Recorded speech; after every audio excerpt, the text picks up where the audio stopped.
踢卡套，你以為用咗 AI 就會做嘢快啲？成啊！有專家出嚟話 ，AI 未必真係令我哋嘅工作流程變快，反而因為要學點樣用，要點樣配合，搞到成件事更加複雜。所以話科技唔一定省時，有時仲會添煩添亂。哇！我以為請咗 AI 做助手就唔使 OT 㗎，原來仲可能搞到自己仲忙，真係大跌眼鏡。原生應用嘅新理念，竟然係直到你需要文字為止。有開發者提出咗一個新諗法，應用程式由頭到尾都係原生設計，但直到你真係需要處理文字內容為止。呢個理念挑戰咗傳統軟件開發嘅模式，俾人好多新啟示。哇！呢個概念幾有趣喎，即係話唔使一開頭就塞晒所有嘢入去，用到先至加，幾聰明。2026年畢業演說仲講 AI， 聽眾即刻瞓着。如果你計劃喺2026年發表畢業演說，專家建議你唔好再提人工智慧，因為呢個話題已經講到爛晒，台下嘅人聽到都嫌悶。哈哈，係喎，我哋節目都講咗好多嘢啦，下年真係要諗啲新嘢先得。貓咪踩壞你部 Mac？ 呢款 App 救到你。養貓嘅人一定試過，貓咪成日踩上鍵盤，搞到成部電腦亂晒龍。而家有款新嘅 Mac 應用程式，會幫你鎖定鍵盤，防止你嘅貓咪喺上面踩嚟踩去造成混亂。哇！呢個 App 簡直係貓奴救星。我家隻貓成日坐喺我部 MacBook 上面，搞到我 send 咗好多奇怪訊息俾人。2026年 Barbecue 迷必睇，6款最佳燒烤爐大比拼。哇！我都想買個煙燻爐喺屋企後花園慢慢煙燻豬扒，真係諗起都開心。欠債唔使驚，免費工具幫你還清債務。如果你搞到一屁股債，唔使太擔心。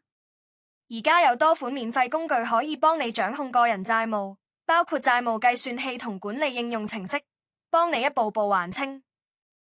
哇！呢啲工具真係好實用，尤其而家咁多人有卡數要還，有免費工具幫手真係唔錯。訂閱我哋，再見。踢卡套，揸車唔止要考牌，仲要識 AI。TechCrunch Mobility 報道話 ，AI 技能軍備競賽即將席捲汽車產業，各大車廠而家爭相部署 AI 技術，由自動駕駛到智能座艙，全部都落晒 AI。換句話講，未來唔止人要識 AI。駕車本身都要夠聰明先得。哇！以前買車睇性能，而家買車要睇算力，真係時代唔同晒啦。25億美元嘅合約只係起點。Eclipse 同 Cerebras 簽咗一份25億美元嘅大合約，你以為好多？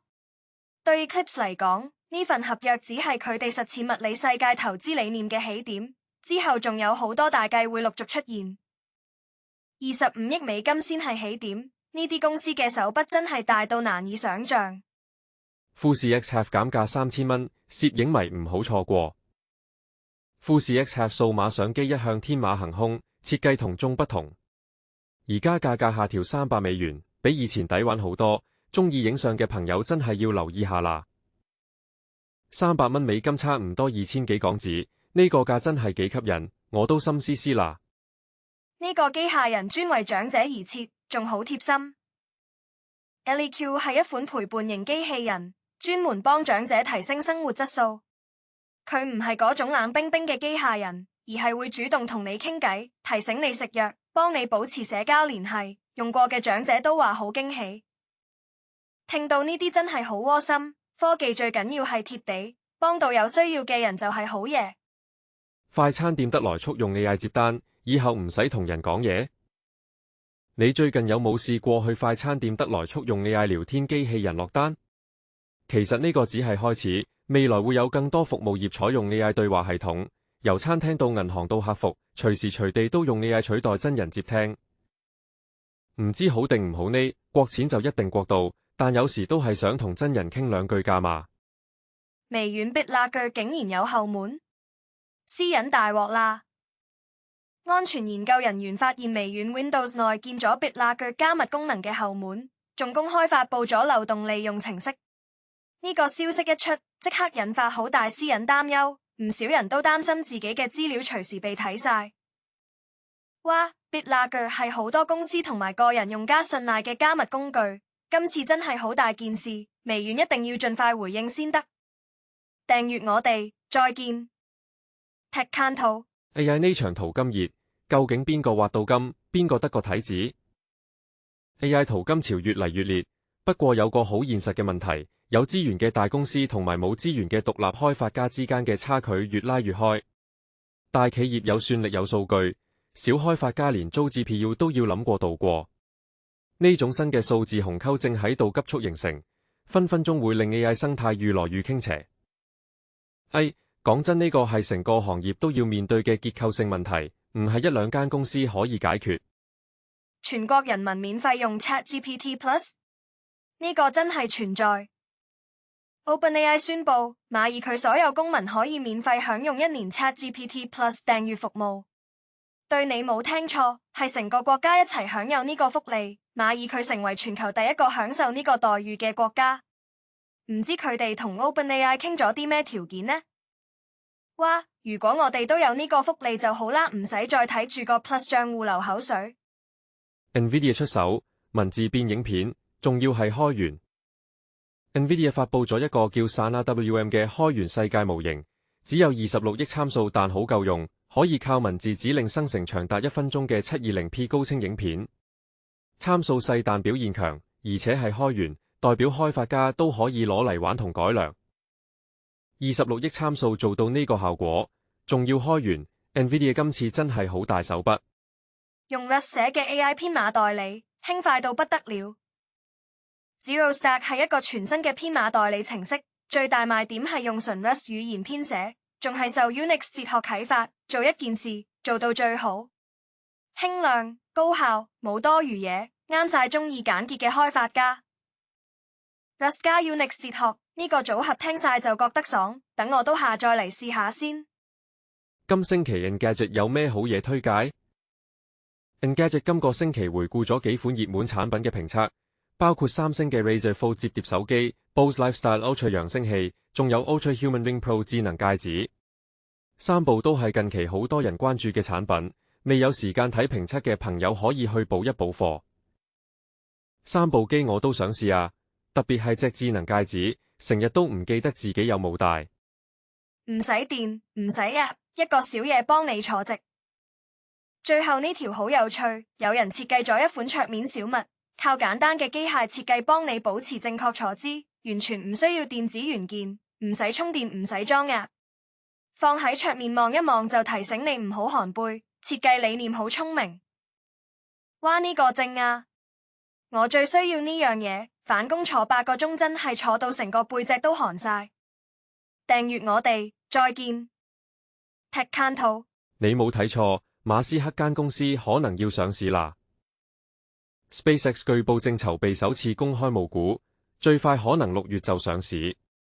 消息一出，即刻成為今年最大型嘅科技 IPO 之一，投資者同科技迷都密切關注。哇！如果真係6月上市，成個科技圈都會震動，唔知估值會去到幾多呢？三大社交平台竟然一齊被告。Snap、YouTube 同 TikTok 因為社交平台對學生造成傷害而被告，三家公司達成和解。呢次和解被視為科技監管踏入新時代嘅重要里程碑。終於有結果啦！不過呢啲官司對其他科技公司嚟講都係一個警號嚟㗎。用 AI 做研究，小心被封殺1年。學術資料庫 AR14 宣布新政策，如果作者俾 AI 完成所有研究同寫作工作，會被禁止投稿1年。目的係要維護學術品質同誠信。呢招真係夠狠㗎。不過某程度上都算係好事，始終學術研究真係唔應該完全靠 AI 做晒。打機終於可以隨時 save 啦。Analog 3D 懷舊遊戲機推出最新固件更新，加入咗 Memories 存檔功能，玩家可以隨時保存遊戲進度，唔使再擔心過唔到關要由頭嚟過。哇！我等呢個功能等咗好耐啊，終於唔使再靠記憶力硬背密碼嚟 save 啦。AI 模型操控竟然可以咁好玩， DeepSeek 推出全新 V4 Flash 模型，令大型語言模型嘅操控同調校變得更加有趣同靈活，用家可以更輕鬆咁調整 AI 嘅表現。聽落好吸引位，唔知實際用起嚟會唔會真係咁靈活呢？ AI 幫手做嘢，小心連專家都冇埋。最新研究指出，企業用 AI 做建模存在風險，因為 AI 可能會取代佢哋需要嚟學習嘅專家知識，長遠嚟講反而削弱咗企業嘅核心能力。呢個真係值得深思。AI 雖然方便，但過度依賴嘅話，分分鐘連自己嘅專業知識都蝕埋俾佢。訂閱我哋，再見。Tech Kanto，你知唔知你上次去酒店 check in 嘅資料，可能已經俾全世界睇到？一個酒店入住系統發現嚴重安全漏洞，成百萬張護照同駕駛執照資料直接公開咗喺度，任何人都可以隨便瀏覽到呢啲敏感個人資料。呢個漏洞影響範圍極廣，分分鐘你同我嘅私隱都已經洩漏咗都唔知。哇，真係好得人驚！去酒店 check in 竟然會搞到個人資料外洩，以後真係要諗清楚先好住酒店。Windows 用戶等咗好耐嘅功能，終於嚟啦！ Microsoft 最新 Windows 11測試版終於容許用戶重新定位任務欄同埋調整開始選單嘅大細。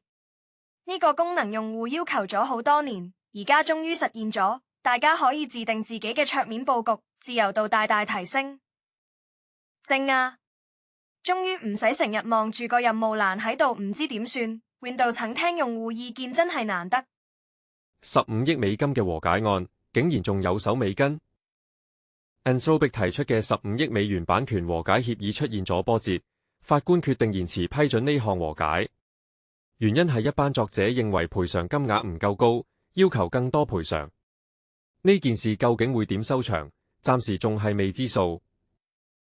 15億美金都話唔夠，呢場官司真係越搞越複雜，睇嚟 Anthropic 仲有排煩。Musk 同 Altman 嘅法庭大戰已經去到肉緊嘅地步。Elon Musk 同 Sam Altman 嘅法庭糾紛而家已經進入第3個禮拜，雙方不斷互相攻擊對方嘅可信度，場面相當激烈。而家嘅決定權就交咗俾陪審團，我哋就睇下陪審團會點揀啦。兩位科技大亨喺法庭上面互相攻擊，真係好似睇戲咁精彩。不過認真，呢場官司嘅結果會影響成個科技行業。Kindle 被 Amazon 拋棄，用戶自己救自己。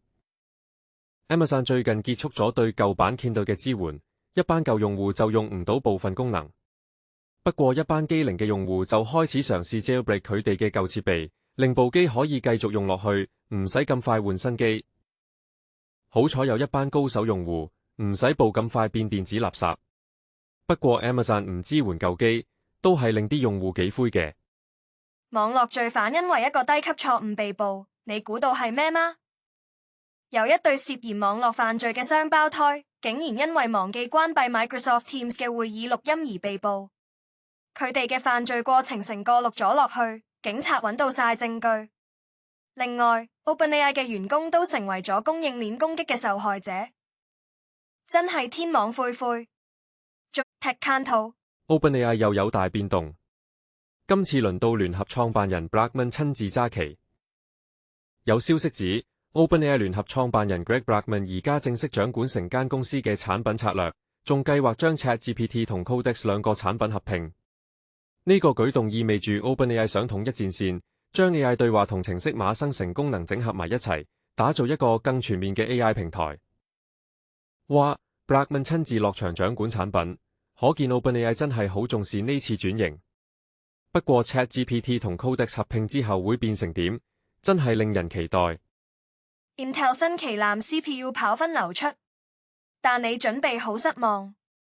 Intel Core Ultra 9290K Plus 最新跑分結果流出，結果令人咋舌。遊戲同日常應用嘅表現只係快咗區區2%。呢個升幅對於一隻貴價旗艦 CPU 嚟講，基本上可以話係完全被廢咗武功，性價比認真麻麻。吓，只得2%？呢個數字真係有啲慘不忍睹。花咁多錢升級，結果得咁少改善，我都係繼續用舊機算啦。德州鄉村竟然玩禁令，1年內唔准起數據中心。美國德州一條鄉村地區通過咗禁令，未來1年內唔准起任何數據中心。原因好簡單，太多 AI 公司走佬去偏遠地方避開規管，居民頂唔順。不過有州議員就話呢啲禁令其實唔合法，可能會俾人告上法庭。呢個真係兩難。居民想保護自己嘅社區，但另一邊廂又牽涉到法律問題。AI 公司同地方政府嘅角力，相信仲有好戲在後頭。訂閱我哋，再見。